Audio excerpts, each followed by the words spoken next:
PostCombatMTG. Welcome back, everyone, to episode 3 of Post Combat, and today we're talking about annoying cards. And we already know this episode's going to get some hate, and I'm ready for it. Me too, it's okay. Make us go viral with all your hate, please. I need sponsored by the haters. So, little disclaimer for all the people who are going to comment. These aren't cards we're suggesting you don't play. They're not cards that we hate. They're just kind of cards that, like, we personally get annoyed having to deal with. I play cards on my list. Oh yeah, half of my cards I have in decks. Like Possibility Storm, yeah. That's in all of my decks. We're huge hypocrites, that's all we're going to say. Oh, yeah, so, Jordan, do you want to go first? Yeah. I'm going to start off with my all-time... This card I actually hate. Like, the minute it comes down, I'm immediately irritated. It's Ataxia. Okay. I hate Ataxia so much. Understandable. First off, 4 mana, 4/4, flying, vigilance, death touch, lifelink. Yeah. That's already it's too much. Like, maybe for 7 mana. It's too much. Okay. Then let's add proliferate in there. Yeah. That's the zinger right there. Yeah, and anyone who doesn't know who proliferate is, it's a keyword ability that says if basically choose any counter on a player or creature or anything and add another counter to it. So if you do infect, if you do planeswalkers, 1/1 counters, -1/-1 counters, whatever the case is. The reason I hate Ataxia so much is on top of her cast. I know she's 4 mana, but mana fixing ain't that hard. So 4 mana for all those keyword abilities, and we add proliferate on there. Everyone plays her as super friends. And it's the worst because they're 5 planeswalkers, all of them the turn after they come out. Lock the board out, whatever. I would rather play against Ataxia Infect, because at least the game's over quickly. Yeah. But no, Ataxia, just... Especially with that new card, what is it, Oath of Teferi? Yeah, another counter. And the Chain Veil's another one. There's an old artifact called the Chain Veil that does the same thing, essentially. Yeah. I just remember this one came out recently. Yeah, right? so if you do both... If you do both of those and proliferate, you can, ult the Planeswalker, immediately. Yeah. And that's I've never had fun playing against it. I've never, I died, for some reason, even when I played against Super Friends, I died of commander damage. Because it's still a flyer, and Yeah, because even if they're not playing, even if Ataxia's out, not as a commander, it's still a 4/4 flyer, lifelink. Yeah, it's just too much. It's too much. And I love the Praetors, too. It's my favorite thing, but Because we have a friend, Alex, who plays Ataxia. But I've gotten good against playing against him with it. It's still he plays it. And we're not going to be no, we're not playing with you. I just look at it. I'm I will keep a hand of 8 kill or 7 kill spells in no land just in case. So for mine, I think I'm going to say my first 2 because they're kind of the same. They're Praetors. So Jordan's favorite card is a Praetor. Yes, but I think it's the best Praetor. Elshnorn is by far the best Praetor. I don't think Elshnorn's annoying or hard to deal with. Or Shieldred's pretty good. Shieldred's pretty good. I think Shieldred's more annoying than Elshnorn. Oh, yeah. But my first one's Vorinclex, Voice of Hunger, as Mel Lee, right? Yep, Mel Lee. Would say a jerk card for jerks. Shout out Craig. I just watched that episode last night. She said it in a Game Nights episode when Craig played a Vorinclex that he was a jerk for playing it, which is understandable. Yeah. It's what is that, 6 and 2 green? That reads whenever you tap a land for mana, add 1 mana of any of that type land produce. So you're like, cool, doubles your mana. But then the second line, whenever an opponent taps a land for mana, that land doesn't untap during its controller's next untap step. So any of your opponents can't untap their lands for a whole turn. And even the person who deals with it, say you tap a plains, pet to exile your Vorinclex, that plains doesn't untap either. Yep. Even if the Vorinclex left. And that's still a best case scenario. Yeah. Is a path or a sword. Yeah, exactly. It's just kind of annoying. I don't like things like land destruction or we have orbs on our list that we're going to talk about, Jordan will, but kind of cards that don't let you play the game really, prohibit you from drawing cards or tapping your mana kind of makes me mad. Staxy. Yeah. The thing is, I don't even mind. I play Stax effects in my Dready deck, but I don't play Stax. Yeah. Like 1 orb here or there. I don't even play the orb. I play Tangle Wire and like stuff like that. But I don't want to keep your board tapped down forever. Like that's not fun. See, I play the Torpor Orb in my Tresor. I like Torpor Orb because that's enter the battlefield effects, which is definitely like a lot easier to deal with than lands. Yeah, yeah, absolutely. All right, and then the next one is Ataxia Score Auger, which is 8 and 2 blue. Is that right? 10 to cast it, I think. I think that sounds right. It has flash, and it says at the beginning of your end step, draw 7 cards. Each opponent's maximum hand size is reduced by 7. So basically, all your opponents have no hand, or at least it goes down 7 less. Yeah. Which most I don't know, 9 times out of 10 you're gonna just be 0. Yeah, unless you're playing like Nekusar or something, but it just kind of makes me mad because, like I said, anything that prohibits you from playing the game. Yeah. Like, if I can't draw a card to deal with your creature, it's kind of... And even then, like, you can still draw your card, but at that point you're top decking after that, and you better hope it's a kill spell. And I wouldn't think this is as bad if it didn't have flash. Because they can flash it in at their end step and screw everyone else over. Yep. So, that's all I have to say. All right, take it away. Yeah, the next one we're going to talk about, I guess it's the one that's on both of our lists, so we're going to combo it up a little bit. The orbs. Or did you take it off your list?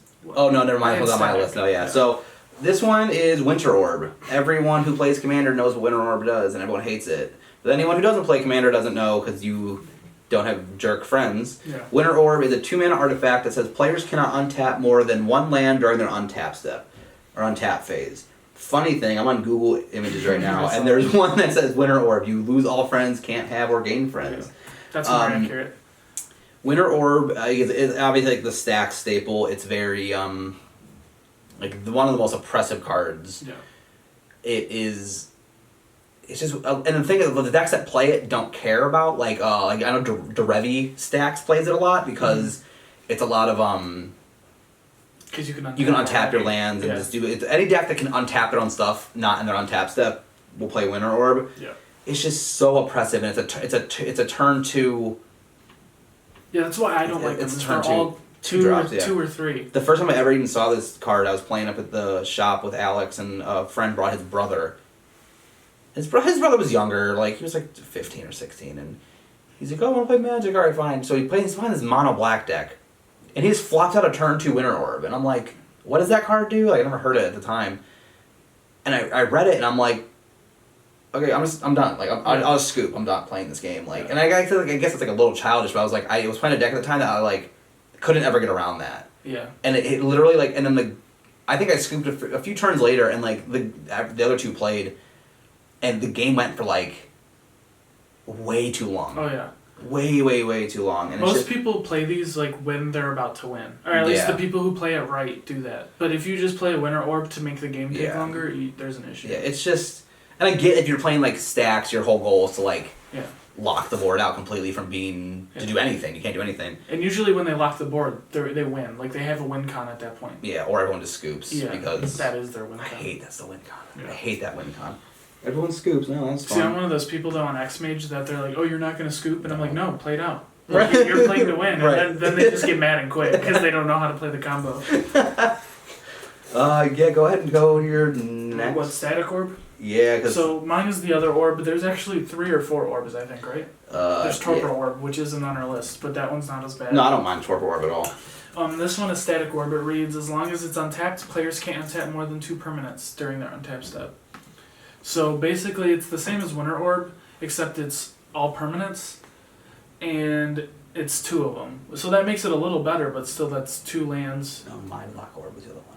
Players can't search libraries. Oh yeah. Gross. That one's not. I don't think it's that bad because there's other cards that read can't search libraries, like Avid Mind Sensor. I don't think that's bad. Unless you search the top 3. Yeah. I don't know. Static Orb. It costs 3, so it's a little better instead of 2. A little bit. Yeah, but still, like, not letting people to play the creatures or play their deck. It's just kind of annoying to me. Yeah. Really, the only way around these orbs is Artifact Hate, which, like, Vandal Blast, I think, is the cheapest one. It's 1 red if you don't overload it. Yeah. Which, I mean, you wait 1 turn, you can untap 1 mountain, and then you can play that. But that's about the only solution instead of waiting 18 turns for all your stuff to untap. And then by then, you already lost the game. And it's like, even then, like, you have to wait for a Beast Within or something like that. Crossing Grip or something. Yeah, and that's still 3 turns you have to wait for 3 lands to untap. Yeah. It's not fun. Yeah, not fun. We're not a fan of Stax, if you can't tell. Most people aren't. Alright, the next one, I think a little bit of my hate comes from Standard when I used to play Standard with this card. Mm-hmm. But I also do hate it in Commander. Ulamog you just pull the one you have right there. Oh, Caitlin bought one. Ulamog the Cecil's Hunger. One of the Eldrazi Titans. He is. I know there's probably better Eldrazi Titans than this Ulamog, but I feel like this sees the most play. Yeah, it does. At least in our group, it's 10. It's a 10 mana 10/10. When it enters, when you cast it. So not even when you enters the battlefield, just off cast. Exile 2 target permanents. Has indestructible, and when it attacks, defending player exiles the top 20 cards off his or her library. Even if you cast it, you're already hitting 2 things. And you exile them. It's not even destroyed. Yeah, exile, which is just awful. Yeah. Then, with indestructible... You can't destroy it. Fine, I guess. I'll take it. I can exile it. I can exile it. But then its bottom one, just for some reason, it just always, tilts me. Yeah. It's unnecessary. Yeah, 20 off the top that are... If there's 20 in the graveyard, that's fine. But 20 off the top in exile is so crippling. And I guess it's, worse than when it was in Standard. Because I played Standard at the time when that came out. And someone's like, Ulamog? And I'm like, oh, and there goes... At that point, when the time that drops, I'm almost all my deck's gone. Yeah. And it's just... Even in Commander, a lot of people will play this card and then have an extra combat step. Extra combat, or then that's half your deck. Yeah, or they'll get nothing's worse than it comes out with boots on. I'm gonna attach Greaves and swing it, and it's because then it's hexproof, indestructible, has haste, exiles 2 cards, and puts 20 cards into your exile. Yeah, it's just so much. And I guess I get it's a 10 drop. It's not, but there are so many decks that can sneak that in. Yeah. Joda can do it on turn 5. Yeah, because it counts as casting. Yeah, and then Kaidel can do it super early too. Joda could even do it on turn 3 with Fist of Suns. Yeah, it's just ramp. Yeah, it's just. It's pretty broken. Again, I know that's a thing that doesn't happen all the time, but when it does, it just doesn't feel good. It just feels so... It leaves a bad taste in your mouth. Yeah, I'm always I don't like that. I'm not a fan. And don't get me wrong, I'll play Ulamog just because I like doing it, but... Yeah, we're not saying these cards are bad, we won't play them. No, Caitlin, everyone play... I think everyone in our play group, minus you and me, have an Ulamog somewhere. Yeah. So, that's fine. It's just... I think from Standard and it seen enough play in our group that I just eventually I'm just I play a lot of the other Ulamog as well, the Ceaseless Gyre. Is that what it is? Oh, the Infinite Gyre? Yeah. Infinite Gyre, yeah. So my next one is sort of similar. It's an Eldrazi. It's Void Winnower. I love Void Winnower. I love it too. I have it in 2 of my decks actually. I love Void Winnower. So I'm not I'm a hypocrite, but it's a 9 CMC Eldrazi that reads your opponents can't cast spells with even CMCs. 0 counts as even, and opponents can't block with creatures with even CMCs. So, I don't know. I just think it's annoying because I don't know if it's Magic or the decks I play, but I find whenever this comes out, all my cards are even. All the time for no reason. Yeah, that happened a few weeks ago when, I don't know, again, I'm not sure you were here, but no, I remember. When Caitlin played it? Yeah. Yeah. We had Void Winnower out for 6 turns. Yeah, and everyone was just topping, it would just be rip the card off the top, odd, or even, or whatever it was. We're yep, pass, can't do anything about it. And the few things that deal with it are the 1 CMC, Path to Exile, Swords to Plowshares. I'm trying to think of 3 CMC. Anguish Unmaking, Beast Within. Yeah. There's stuff to deal with it, but again though, they're so niche. Yeah, I don't know. I'm not gonna have all those cards in the same deck. Right, exactly. Even then, even when some mono, if I run mono red.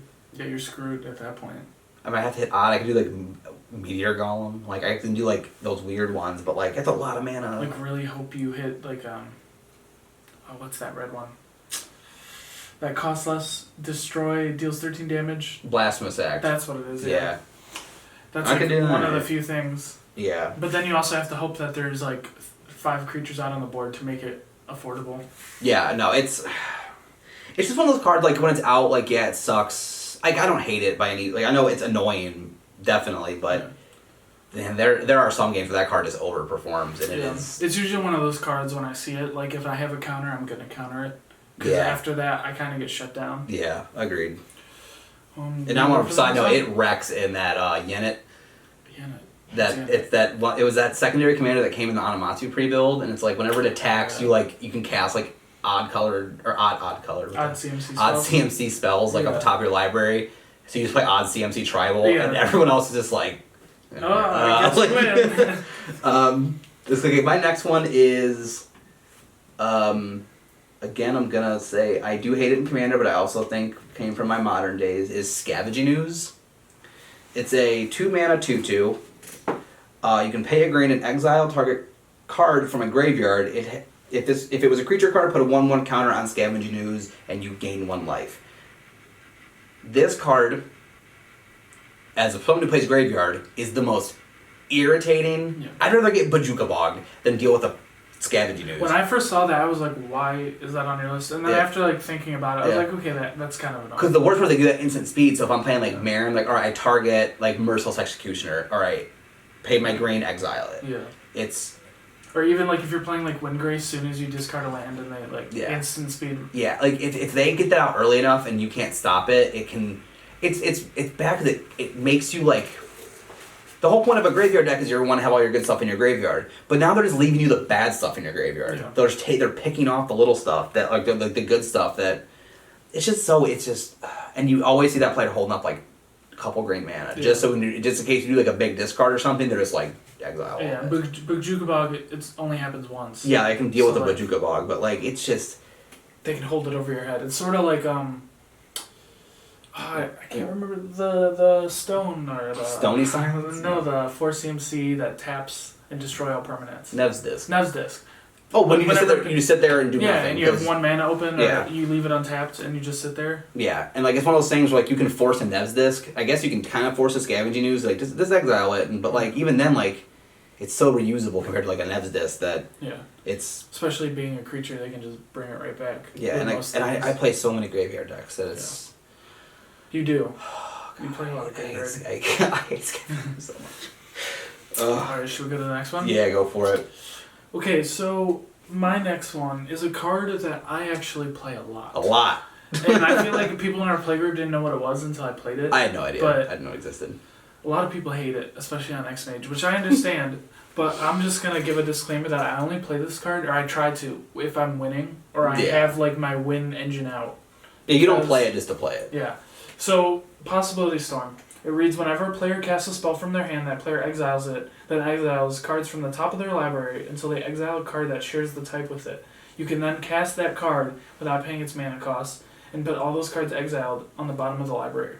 So basically, you play an instant, that instant goes on the bottom of your library, and you top deck until you get another instant, and you play that instead. Mm-hmm. So basically, say you have Ulamog out. Yeah. You play that, play Possibility Storm. Anyone who tries to path to exile it, it gets put on the bottom. Yep. And instead you play like a Cultivate. It just makes you not play the game as intended. No, yeah. It's anything you want to play doesn't get played. So like I don't know, it's sort of a lock on the board, but it's still like there's still a chance you can deal with it if you get lucky enough. Yeah, there's you know. Or like the decks that I play it in, I know I only have like 2 instants in the whole deck. Right. So I'll play 1 instant, hoping to hit the other one. People who play Possibility Storm like have a reason to play it. It's not unless you're just playing it on like turn 5 and just being like, all right, everyone, let's drag this game out for 4 hours. It's just annoying because it's an enchantment, which are harder than most things to remove. And I don't know.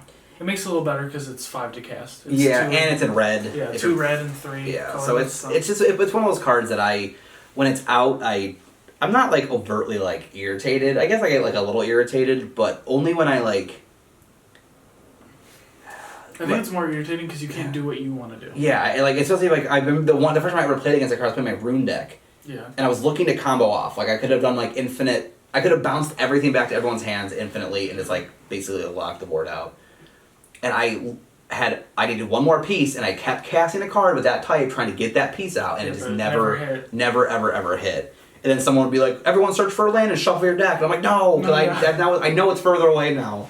Yeah. I mean, it's a hit or miss because there's sometimes you get lucky and you hit what you want to hit. Yeah, it's random. It's Alright, go for it. Alright, my next one is a card I play a ton. I love this card. I love it too. Everyone loves it. Well, our player, we're degenerate, but it's Triumph of the Horde. Everyone does not love it. We love it, but like, sorry everyone who hates Infect, but we love it, Infect. The only reason I don't like Triumph of the Horde is because Because you're a normal person? No, I love it. I love it. It's a good card. It annoys me playing against it because if you play that card, if someone plays that card, like, they're winning. That's kind of... It kind of reads like you win the game. Yeah, like, unless you counter it, you're just facing down, you know... If someone goes, like, Crater Hoof Behemoth, Triumph of the Horde, like, what do you do? Like, alright... I just want to clarify. Triumph of the Horde, do you know what it reads? Is it, like, everything gets +2/+2 trample and has infect? Yeah, it's a 4 mana, +1/+1. Yeah, it's +1/+1 trample and infect. So... You go token strategy, you go super wide, swing a bajillion tokens with Even infect. 10/10. Or you just get a bunch of beefy creatures and just swing for like lethal with infect and trample, and it's just very strategically played. It wins the game. Yeah. It's a card that I won off this card last night on accident. Just because, like, not on accident, like, I played it with the intentions of playing it. Right. I had, like, 2 5/5s out. Yeah. And no one's like, oh, he's playing Infect, because I was just playing, like, a 5-color deck. Right. And then they both become +6/+6, or right. 6 6s with Infect. That's 12 Infect, you win. Yeah, it's ridiculous. It's not...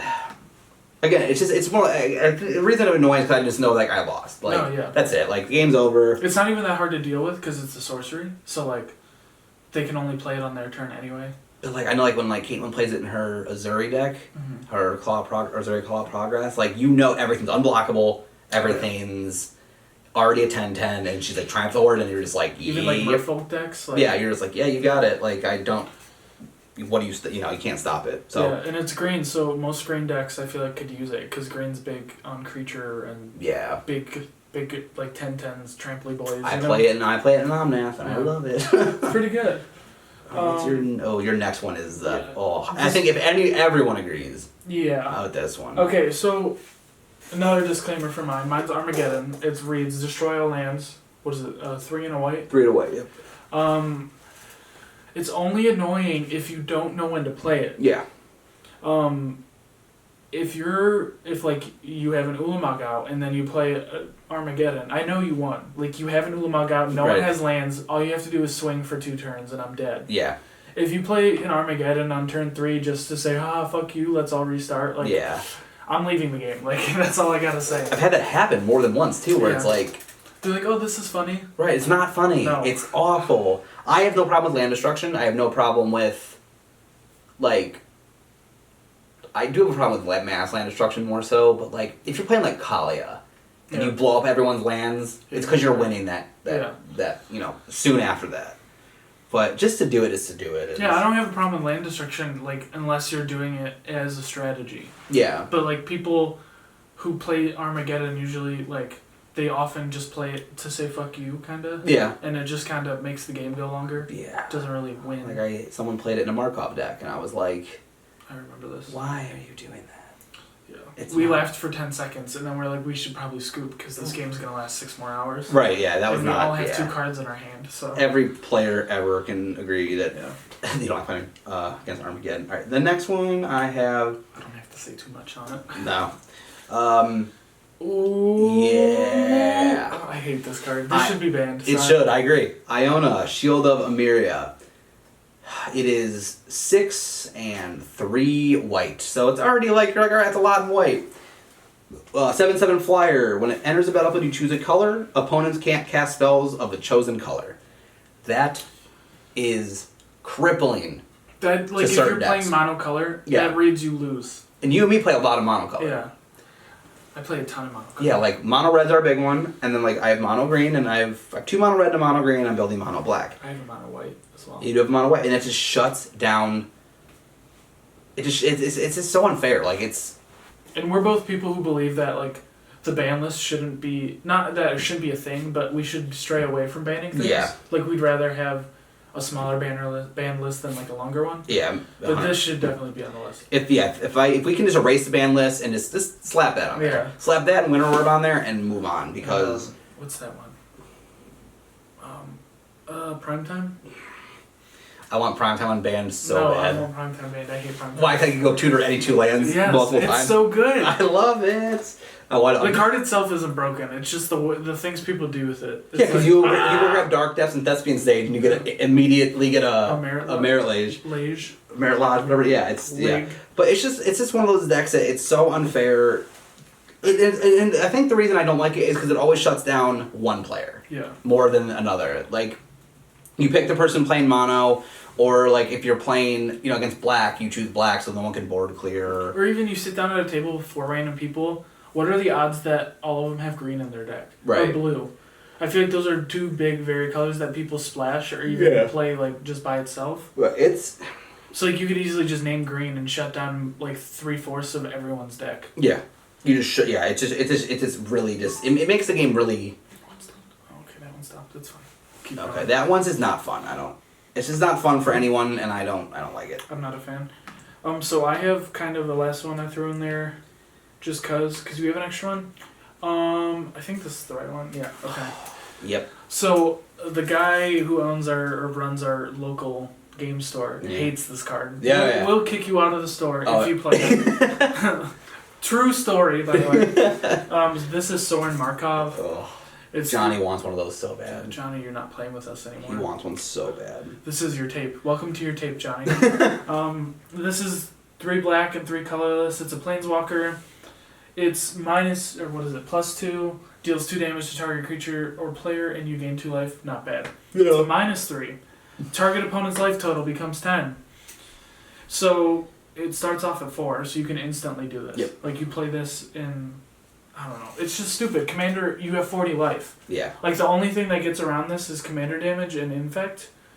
But infect, you still have to swing out with the creatures. Like this basically says you have 10 life. Yeah.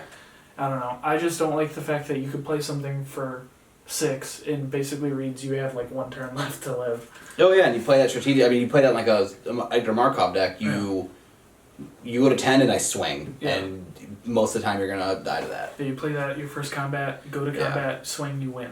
And I get that it's like one of those cards that like you're probably not gonna. You're only gonna use that one. What's its loyalty 4? 4. And it's -3. So you can use it once.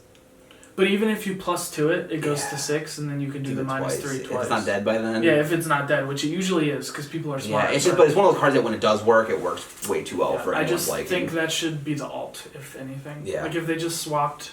No, don't swap the alt, because controlling someone's turn is pretty good. But that doesn't happen as much. Know what's an alt at? 7. People don't have to survive 3 that turns. far, That's way too much. And usually you play it for the -10. Always, yeah. No one's doing that to alt it. Yeah. My last one is going to be Song of the Dryads. I love that card. I play it a lot too, and there's a lot of cards that do this, but this one is the worst because like at least if you get Darksteel Mutation, like I have a bug that's the best blocker that's ever been. Flavor, it's a bug. It is a bug, but this one is you just get a land, you just get a forest. Yeah. And it's just so annoying. Someone's like, "Oh, I'm gonna Song of the Dryads your commander," and I'm like, yeah. That's not fun. And you kind of have to like ask at that point for someone else to give. Right, can someone help? And it's enchant permanent is the worst part. So like, it can be anything. It could even be its own land. Yeah, and then at that point you have to like either be playing land destruction or like destroy target permanent.